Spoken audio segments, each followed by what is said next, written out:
बिस्मिल्लाहिर्रहमानिर्रहीम। अपनी वीडियो शुरू करने से पहले मैं आपको एक वीडियो दिखाना चाहती हूँ। आप लोग ये देखें, इसके बाद हम बात करते हैं।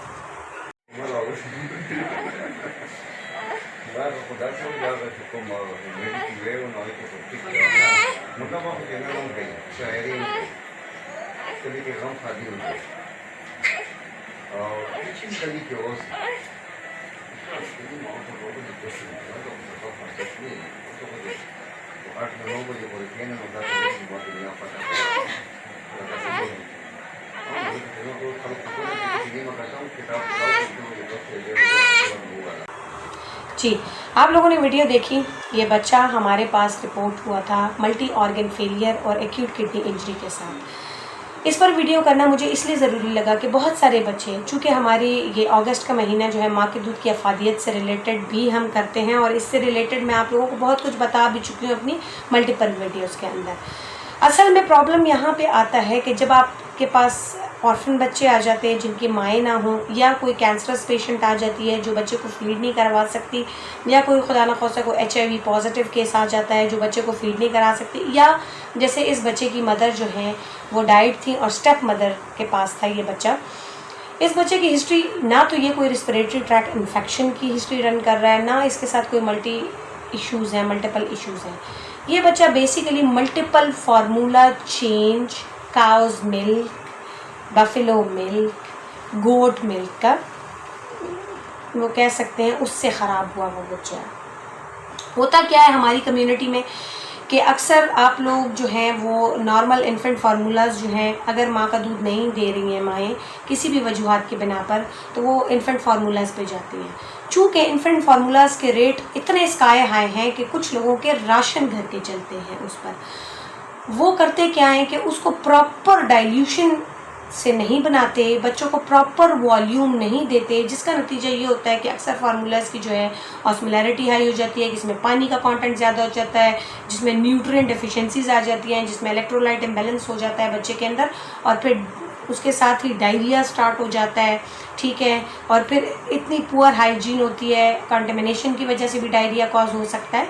तो बहुत सारी चीज़ें इससे एसोसिएटेड है। तो होता क्या है कि डायरिया, जब आप लोग का बच्चा, चूँकि इस तरह के बच्चों में, इस एज के बच्चों में इतनी कैपेसिटी नहीं होती, तो होता क्या है कि ये एक्यूट किडनी इंजरीज़ की तरफ चले जाते हैं ड्यू टू डिहाइड्रेशन, और या फिर मल्टी ऑर्गन फेलियर की तरफ चले जाते हैं due to dehydration as well. और चूँकि आपकी किडनी जो है आपके बॉडी से तमाम फासिद मादे निकालती है, आपकी किडनी जो है वो इन्वॉल्व होती है आपके इलेक्ट्रोलाइट को बैलेंस करने में, आपकी किडनी इन्वॉल्व होती है आपके यूरिया क्रेट को निकालने में। तो चूँकि जब ये चीज़ें आपकी डिरेंज हो जाती हैं तो फिर आपके बहुत सारे के सारे बॉडी के ऑर्गन सिस्टम, 10 ऑर्गन सिस्टम है वो इफ़ेक्ट होते हैं और आहिस्ता आहिस्ता शट डाउन की तरफ जाना शुरू हो जाते हैं, जिससे आपके, हम हमारी ज़ुबान में से कहते हैं कि एसिडोटिक ब्रीदिंग भी हो जाती है, रिस्पिरेटरी डिस्ट्रेस भी हो जाता है, और बहुत सारा कुछ। तो ये छोटी सी गलती कि आप मल्टीपल फार्मूला चेंज या नॉन न्यूट्रिशियस जितने भी आप फ्लूइड्स दे रहे हैं, जिसमें आपके पास घुट्टी हो गई, चाय हो गया, कावा हो गया, इस इनफेंसी में या अंडर 6 मंथ के बच्चे को, तो उसका नुकसान इस तरीके से सामने आता है। इसलिए मैं बार बार इसको एक अवेयरनेस वीडियो कह लें या आपकी आगाही की वीडियो कह लें, ब्रेस्ट फीडिंग के महीने के मुनासबत से कह लें कि माँ का दूध आपकी प्रायोरिटी होना चाहिए। माँ के दूध के अलावा अगर अनटिल एंड अनलेस माँ खुदा न खास्ता मर गई है, वफ़ात पा गई हैं ड्यूरिंग डिलीवरी, या माँ कोई ऐसी कहते हैं ना कोमॉर्बिडिटी रन कर रही है जो वो मिल्क नहीं दे रही, तो उसके लिए स्पेशलाइज्ड फार्मूलेशन होते हैं।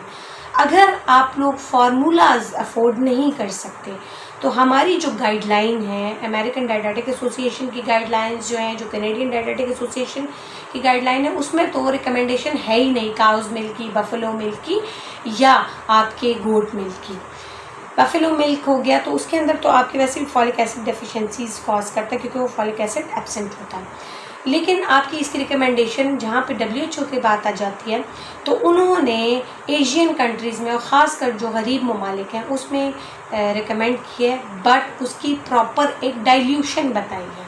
उसके अकॉर्डिंगली आपने अंडर 6 मंथ के बच्चे को प्रॉपर डाइल्यूट करके, हर मिल्क की अलग अलग डाइल्यूशन है, वो प्रॉपरली डाइल्यूट करके अपने हेल्थ केयर प्रोवाइडर्स के साथ मिल के उसकी डाइल्यूशन सीख के उसके अकॉर्डिंगली अपने बच्चों को स्टार्ट करवाना है। डाइल्यूशन थोड़ी सी भी इनअप्रोप्रिएट कम ज़्यादा हो जाए, चूँकि cow's milk, buffalo milk, goat milk, जो भी दूध है उसका प्रोटीन यानी उसका प्रोटीन का अमाउंट इतना हार्डन होता है, उसके अंदर इलेक्ट्रोलाइट्स की इतनी बम्बार्डमेंट होती है कि आपके बच्चे की जो किडनी है वो उसके साथ कोप नहीं कर सकती। नतीजा मल्टी ऑर्गन फेलियर या एक्यूट किडनी इंजरी हो जाती है।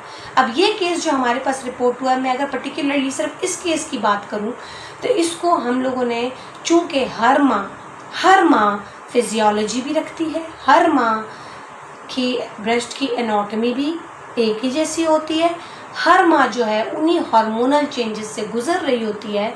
लैक्टेशन हार्मोन हर माँ जो है उसकी सिक्रीशन लैक्टेशन हार्मोन्स की हो रही होती है after giving birth to a child.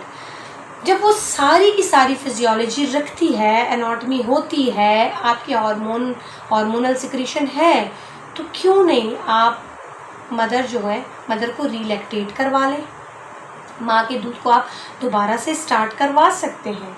Even though कि हम लोगों ने ग्रैनीज को भी फीडिंग पे स्टार्ट किया है उन बच्चों के लिए जो कि इस तरह की सिचुएशन रन करते हैं।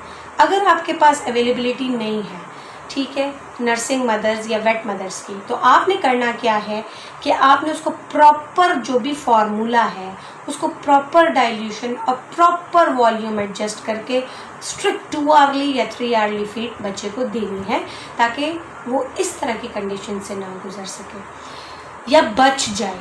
ठीक है, आप लोगों ने ये कंडीशन होगी। अगर आप लोगों के पास फार्मूला अफोर्ड करने की ताकत नहीं है तो आपके पास काउज मिल्क, बफलो मिल्क और गोट मिल्क अवेलेबल है, तो आप उसकी प्रॉपर डाइल्यूशन अपने हेल्थ केयर प्रोवाइडर्स से सीख लें। मैं आपको एक रफ़ आइडिया तो दे देती हूँ, लेकिन आइडियली आप जो है अपने हेल्थ केयर प्रोवाइडर के पास जाएँ, अपने पीडियाट्रिशियन के पास जाएँ, अपने न्यूट्रिशनिस्ट के पास जाएँ और उनसे डाइल्यूशन सीख कर, ठीक है, उसी के अकॉर्डिंगली वॉल्यूम एडजस्ट करें अपने बच्चे के वेट के अकॉर्डिंगली और उनको फीड करवाएं। ये छोटी छोटी गलतियां जो हैं हमारे बच्चों के लिए जानलेवा साबित होती हैं। तो खुदारा आप इन चीज़ों को अवॉइड करें, इन चीज़ों से बचने के लिए, क्योंकि इंसान की जान जो है वो बहुत ज़्यादा इम्पॉर्टेंट है। इसलिए आपने उस जान को, उन इतने छोटे बच्चों की चूँकि स्टमक की कैपेसिटी नहीं होती, तो हमारी प्रायोरिटी होती है कि हम इस तरह के बच्चों को इस किस्म की कंडीशन, ये एसिडोटिक और ये मल्टी ऑर्गन फेलियर और एक्यूट किडनी इंजरीज की कंडीशन से बचा सकें। आपने बच्चे का प्रॉपर वॉल्यूम एडजस्ट करना है। आपके पास नंबर स्क्रीन पे आ रहा होता है। अगर आपको कोई दिक्कत है तो मैं Q&A सेशंस करती हूँ। मैं अभी भी कमिंग वीक में Q&A सेशंस आप लोगों के लिए करूँगी, तो उसके लिए आप लोग क्वेश्चंस कमेंट बॉक्स में छोड़ा करें ताकि आपके बच्चों के लिए आसानियाँ पैदा हो। कोशिश करें, माँ का दूध आपकी प्रायोरिटी होना चाहिए। स्पेसिफ़िकली अगर 6 माह तक आप सिर्फ़ और सिर्फ माँ का दूध दें, उसमें कोई चाय कावा, कोई घुट्टी नहीं, नो शहद का पानी, नो चीनी का पानी यानी शुगर वाटर, ये ना दें। और इवन दो कि माँ के दूध के साथ पानी देने की भी ज़रूरत नहीं होती, सख्त गर्मी में भी पानी देने की ज़रूरत नहीं होती। अगर आप प्रॉपर वॉल्यूम के साथ, प्रॉपर फ्रीक्वेंसी के साथ माँ का दूध दे रहे हैं तो किसी भी किस्म की बच्चे को डिहाइड्रेशन नहीं होती। तो take it as a blessing, माँ के दूध को ब्लेसिंग लें। दुनिया में वाहिद मनोसलवा माँ का दूध है, दुनिया में वाहिद ऐसी चीज़ है जो मुफ्त में अवेलेबल है, जिससे माँ की भी सेहत वाबस्ता है, जिससे बच्चे की भी सेहत वाबस्ता है। इसी के साथ मैं इजाज़त चाहूँगी। अपना बहुत ज़्यादा ख्याल रखिएगा, दुआओं में याद रखिएगा, अपने बच्चों का ख्याल रखिएगा और अपने जो आपके रिलेटेड क्वेश्चंस हैं वो आप कमेंट बॉक्स में छोड़ दिया करें। अगर किसी के रह भी जाते हैं तो उसके लिए आई एम एक्सट्रीमली सॉरी कि मुझसे अगर कुछ रह जाता है, इंसान हूँ, भूल भुलैयाँ हो जाती हैं। आप लोग कमेंट बॉक्स में छोड़ के रिमाइंड करवा दिया करें कि मेरा ये सवाल है, तो मैं आप लोगों को आंसर करूँगी Q&A सेशन में। इसी के साथ मैं इजाज़त चाहूँगी। अपना बहुत ख्याल करिए। अल्लाह हाफ़िज़।